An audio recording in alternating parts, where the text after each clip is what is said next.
So here are some of the biggest questions when it comes to content marketing. Why does the content that gets tons of likes and comments does not make more money than the one with a few likes? And why do some influencers with more than 10,000 followers are still broke, while the ones with a few hundreds only make a fortune? And how come the content that is so good still cannot make people buy while the simplest one can? Well, today, people are obsessed with the number of followers, likes and comments whenever they put out a content. And the truth is, those things are what makes people broke. So how do these successful marketers create content that generates money? Those are the questions, and on this podcast, you'll find the answers. I'm your host, Ashraf, and you're listening to Content Marketing Hacks.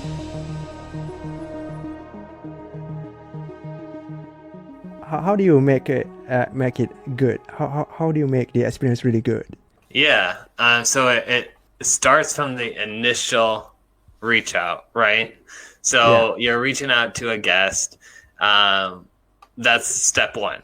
And many people are afraid to actually do that. So they're just people. They put their pants on the same way you do every morning. So, and it's, you got to remember that it's an honor to be asked to be on a podcast, right? Because then that's like a sign of respect. Like, hey, I respect you enough that I want your knowledge on my podcast, right? So if you get into that mindset, it's easier to ask. But there's a way to ask that will get you more yeses than no's.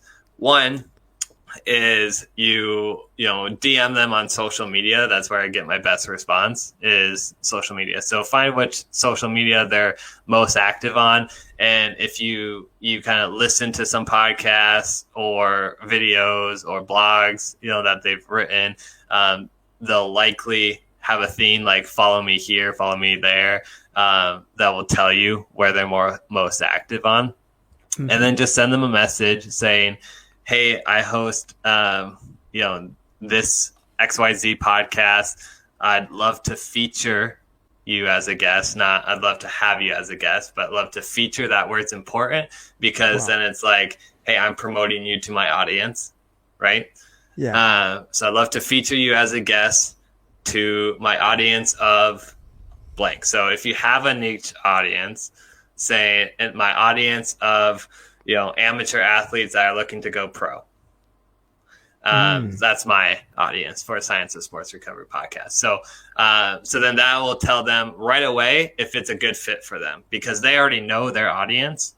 And if your audience doesn't align with their audience, then it's likely not going to work out anyways. And that's okay for you as the person asking, because you want people that are going to align with your audience anyways.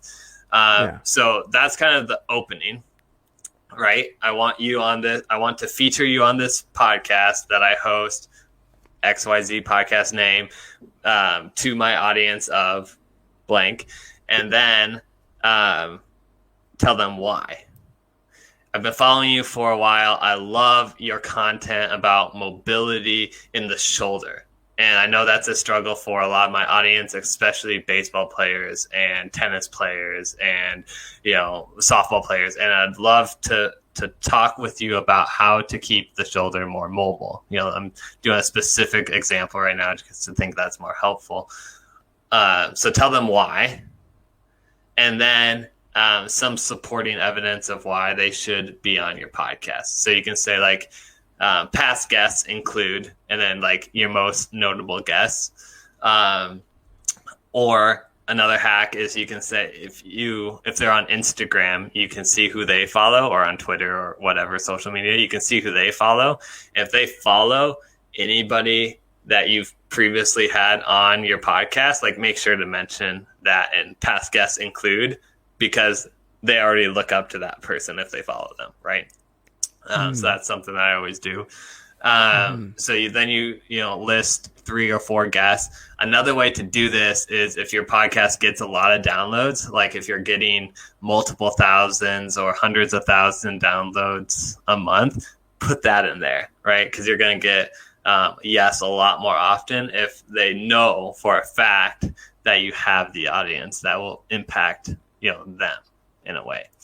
And then just kind of wrap it up. Say if you're interested, let me know. If not, totally fine. I appreciate, what you're doing either way. So that's kind of the framework to reach out. All right. So that's step one, is to actually reach out. Step two is to have a good pre-interview experience. So having the link, easily accessible to them. If you're going through a like an assistant or some sort of gatekeeper to them, like making sure you treat that gatekeeper or that assistant well, because they'll see that, and then thanking them for their time. And then the hardest part probably of everything, and maybe most unteachable, is producing a good interview experience, right? So coming prepared with a background on them helps. So what they've already talked about on other podcasts, what they like to talk about, and then somehow creating a unique experience from your podcast. So, and that comes down to the questions that you ask and how you kind of conduct the interview and that kind of stuff. So that's step three. So step one, reach out. Step two, provide a good pre-interview experience, and make it easy for them. And then step three is to have that good interview experience. And then step four is the follow-up. So follow up right afterwards. Send them a gift, or a thank you card, because that's just nobody does that. Nobody sends thank you cards or gifts anymore. So sending that through snail mail, if you produce your podcast, say 3 weeks out, and you send them a thank you, they get that, a week later. Then when you ask them to share, they're going to be more likely to share because you've taken the time to personally thank them. So sending that thank you really helps. And then reminding them, hey, your episode is released this date. Here are the assets to share.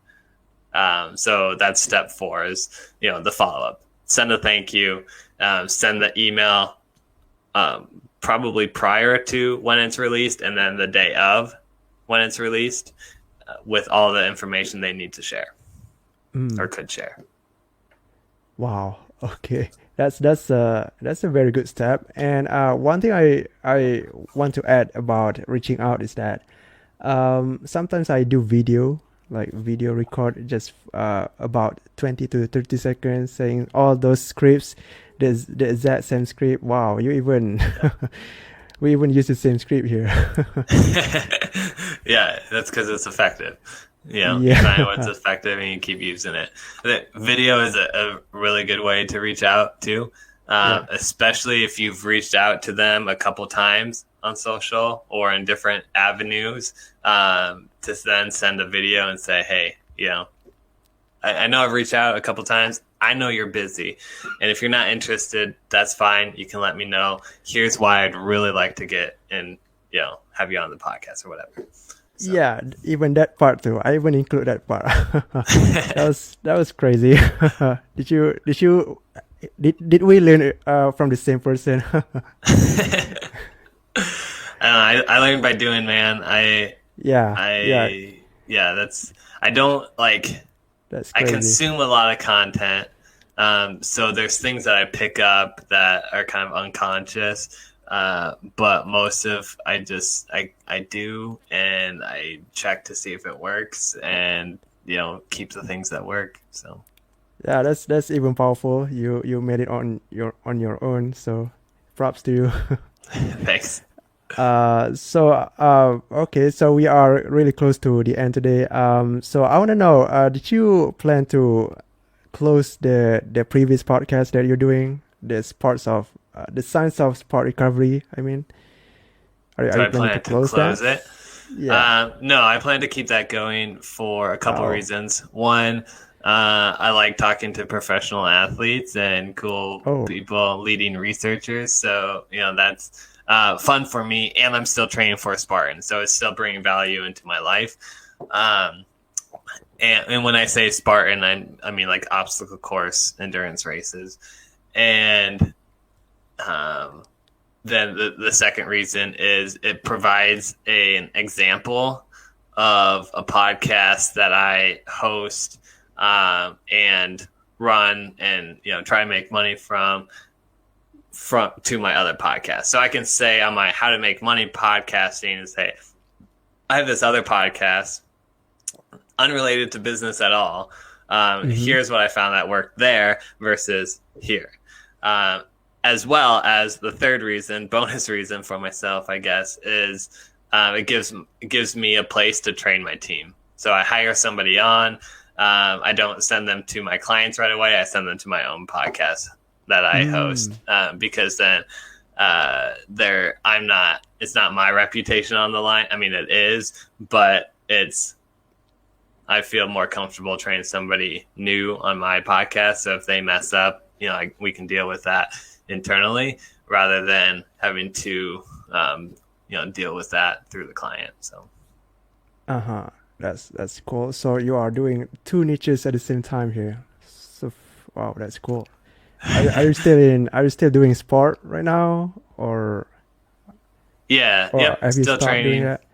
Still training. Oh. Yeah. And I have a new child at home, so 3 months old. I'm pretty busy. I saw that. That's cool. So, before we wrap up here, I really, I want you to sell your service here. I want to know what makes your service different, because I have interviewed a lot of podcasters that sell this kind of service. So I want to know what makes you different. Yeah.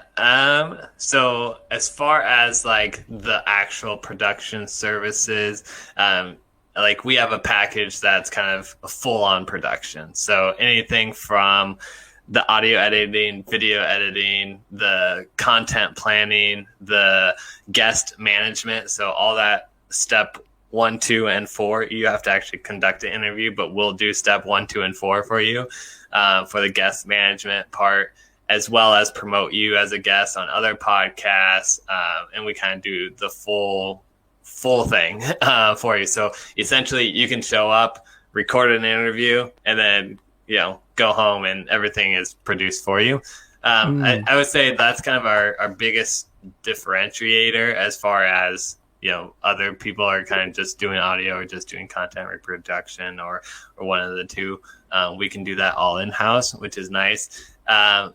But we really strive for community at Perfect My Podcast. So my biggest sell is come join our community, because it takes a level of trust to have somebody produce your podcast for you, or to edit your audio, to write social captions for you. It takes a level of trust, and I want you to trust me before we, embark on that journey. So come join our Facebook group, get to know myself, and just network with other podcasters. That's Podcasters Connections on Facebook. You can go to facebook.com/groups/Podcasters Connections and find that. And then we host networking events through that twice a month. So that would be my biggest thing is that. And we're just starting, probably it's coming down the pipe. I shouldn't say just starting because it's probably a couple months down the road here. But having kind of an internal mastermind with our own clients. So some sort of like group coaching or mastermind that will be exclusive to us if you do editing services or production services with us. So trying to add that extra level of community onto the podcast production. You froze on my end. Oh, now you're back. Okay. All right. I'm sorry. Okay. So I think I lost you at you said that you go live 2 months, right? That's powerful. Yeah. Yeah. Oh, you're frozen again. Hello. Are you getting me? I can hear you. Can you hear me? Okay. Cool. All right. So, yeah, I can hear you. Okay. Yeah, I can hear you. Yeah. Okay. So, what's your final takeaway that our listeners can really get from our chat here? A final takeaway, man. I mean, we covered so much that I would say like the biggest mistake people make is with the podcast guests, right? It's not treating their guests in a way that's going to make them want to share the podcast, because that will be the biggest free opportunity for you to grow and expand your podcast is through your guests. So, doing everything you can to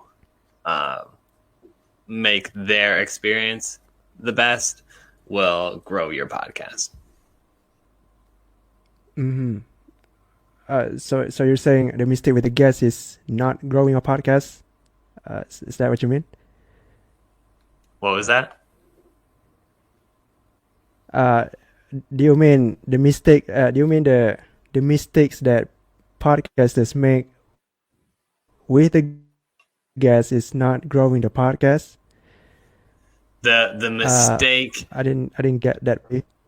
Yeah, the mistake that podcasters make is not treating their guests in a way that's gonna make the guests want to share the podcast.